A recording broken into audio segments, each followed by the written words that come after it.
Mass in the same place. 3 people were killed in an Islamist extremist attack just days ago. Sunday services around France honored the victims who spent their last moments on earth praying here at the Notre Dame Basilica in Nice. Some parishioners gathered inside, but hundreds watched from outside as the Bishop of Nice purified the basilica and celebrated the lives of their friends. His message: give strength to our peacemakers. Police gave churches around the country the green light for masses despite France's new lockdown measures. Heavy security forces remain stationed outside as the world learns new information about what exactly happened on Thursday. 6 people so far have been questioned by police. The attacker is still in the hospital and hasn't been interviewed yet.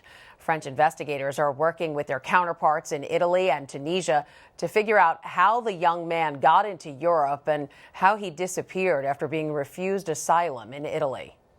This is just the latest in a string of church attacks in France. Here now to talk about the elevated terror threat there and church security in general is Joe Esposito, former NYPD Chief of Department and the former Commissioner of New York City Emergency Management. And Joe, France's national security level is at its highest level right now.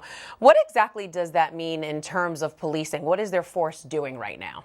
Well, all law enforcement agencies have levels of enforcement or alerts, and France, as you said, is at their highest.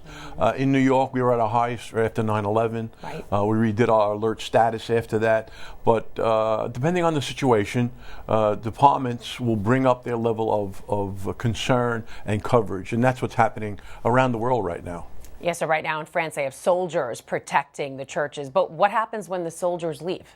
Well, that's it. You can't keep it up forever.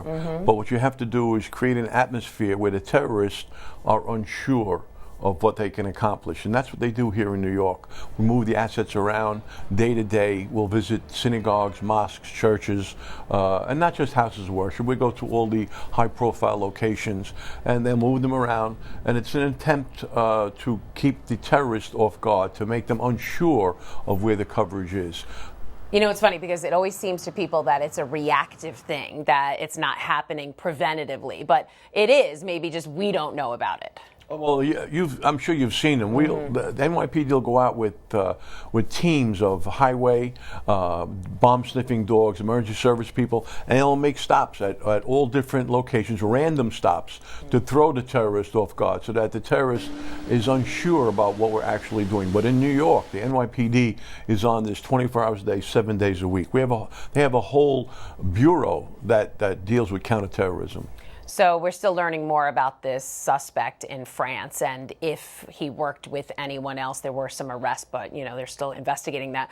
What can police do to stop terror cells from getting into a country? Well, that's a national issue. And I think the current president is trying to do as much as he can with that. He's got some resistance as far as immigration is concerned. But again, I think you've got to look at the immigration system in this country, and it's got to be tightened up. We want the good people to come in. We want to keep the bad people out. And I think if they work hard on it and they work together on both sides of the aisle, I think they come up with a plan to really do a better job protecting us with what's coming into this country. And if this suspect did work alone and was a lone wolf, is that even more difficult for the police? Well, yeah, sure. Yeah.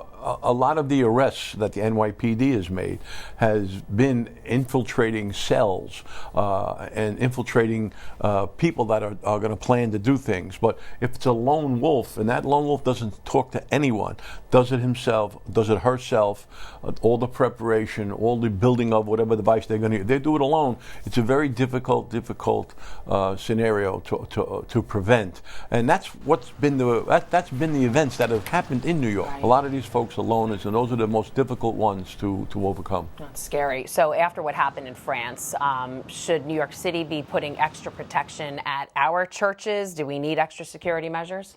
Well, yes, we do, and they're doing it already. Yeah. I was at church yesterday. I passed by some mosques on Friday, some synagogues on Saturday. I live in the city, so I drove around. I visited a number of churches yesterday, and what I did see, and we suggested to the churches in Brooklyn and Queens, we put out a memo. The diocese put out a memo and gave them some suggestions to do, and for the most part, I saw that they really were listening to what the direction from the bishop it was.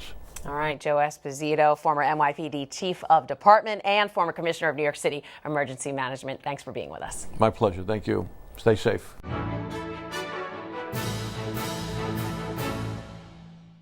If you're watching Currents News on YouTube, be sure to hit the subscribe button and then click on the bell to get instant updates about all of our newest content, because we are putting your faith in the news.